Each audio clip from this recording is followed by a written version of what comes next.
This is one of the most talked about homes in the world. It's Kim Kardashian's $20 million minimalist mansion. Love it or hate it, there's something to be appreciated here. Few things have been updated. I've filled it up with some amazing art and all my favorite things. I can't wait to show you. In this video, I'm going to pause on each room and give you a breakdown of all of the key things that make this space so striking and a few things that I would have done a bit differently, so you can know just how to bring some of that modern elevated luxury into your own home. Now, if you're new to the channel, hi, I'm Karisma. I'm an architect and interior designer for Louis Vuitton, and I've been designing buildings for the last 10 years.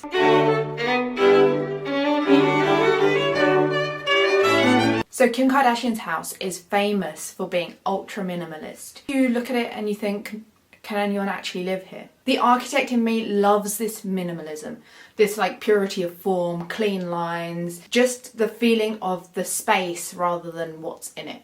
But the interior designer side of me would do things slightly different. In my family kitchen, and everything in my house is really minimal. Let's start with the kitchen. I really love this space. It's open plan, but at the same time there's two defined zones. You've got the kitchen and then you've got the living space. Your focus does tend to get drawn to the screen that's in the back, and this big black screen is quite dominating. Rather than it feeling like one huge open space where you see everything all at once, creating these zones, you create multiple areas of interest. I love the natural palette. What I do is add a bit more texture. Sometimes a space that's neutral can look really flat. There's no visual clutter, no high level cabinetry. So when you're in the kitchen and you want it to feel more open, you could think about reducing the visual clutter at high level. This makes your ceilings also feel slightly higher as well. I find that there's so much chaos out in the world. What I love is the frameless picture frame window, which has the garden in the backdrop. There's something really nice about that because actually your focus becomes more of the view rather than everything that interrupts it before you reach that viewpoint. That when I come home, I want it to be just really quiet and I want everything to feel calming. She's definitely nailed this calming feeling. Nothing looks fussy, everything is balanced. It's like I have the playroom filled with clutter. Bedrooms, one is pink, one is purple, one is blue.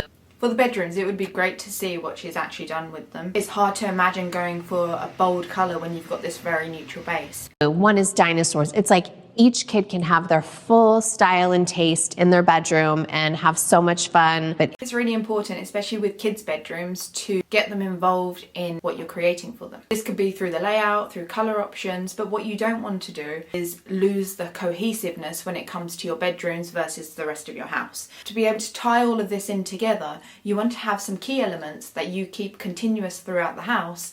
For example, I would maybe play with the headboards for the bedrooms. You can play with colour, you could play with materiality, and it adds that personality. Each space can still have its own identity. In the main house, I really like the calmness, and shockingly, 4 kids hasn't messed up my cream house. There is a lot of cream.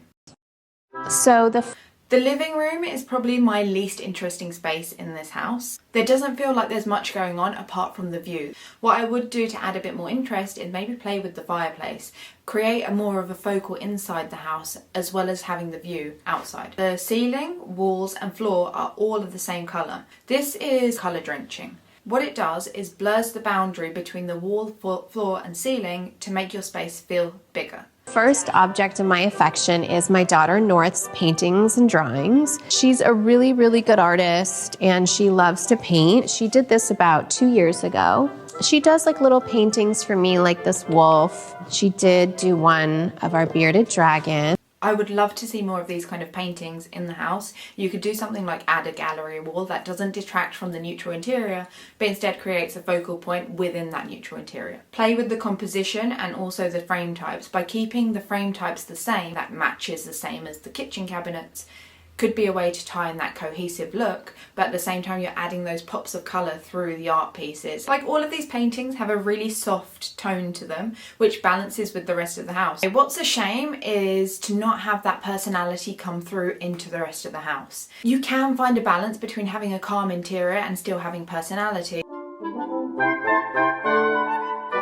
I love this famous corridor of hers. This is where you get that real futuristic Belgian monastery feel, which is what the style of the house is done in. It's completely white. You've got that traditional classic colonnading feel, but it's done through shadow and light. notice there's like no light fixtures in this place. All of the lighting is hidden. It'll be interesting to see how this looks at night. So now we're in the sitting room to my bedroom. It's really cozy. It's like a place where I love to just sit and have tea and write letters to my kids. Okay, when you're thinking about bedroom design, this is a great idea, especially if you take slow mornings or in the evening you like to chill before you get into bed.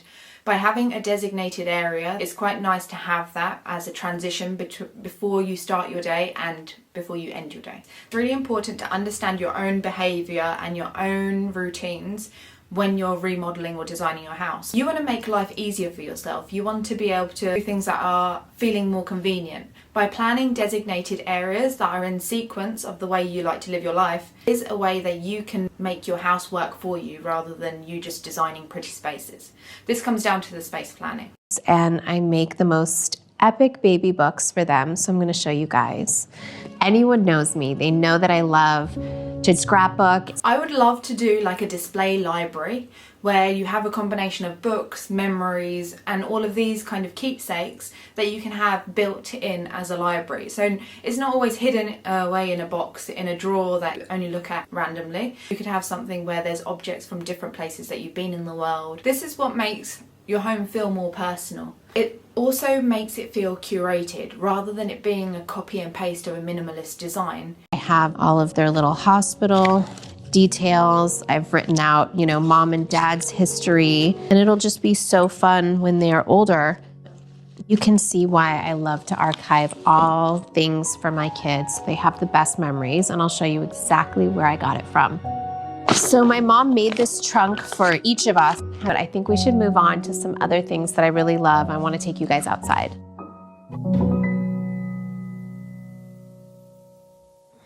All right, so now we're in my backyard. The outside, I honestly love this house. There's such a refined way that it's been approached from inside and outside. Sometimes you step into a space and there's a disconnect between the outside and the inside, but this really ties everything together. There's a similar style. That idea of having a cohesive look. Rather than seeing chunky PVC window frames on the outside, you still have that minimal look. It's literally the most amazing place for the kids to really hang out, and the basketball court especially is where the kids love to be. I didn't want your typical basketball court. I don't know if you can see the material of the ground, but it's like spongy. And I just wanted it really neutral. All my gym equipment is black. So the court is black. The basketball hoops are black with like a cream little box and hoop. I don't really know what that part's called. I just wanted it to look like it matched my whole house. Kim Kardashian's house is a great example of a calm feeling house,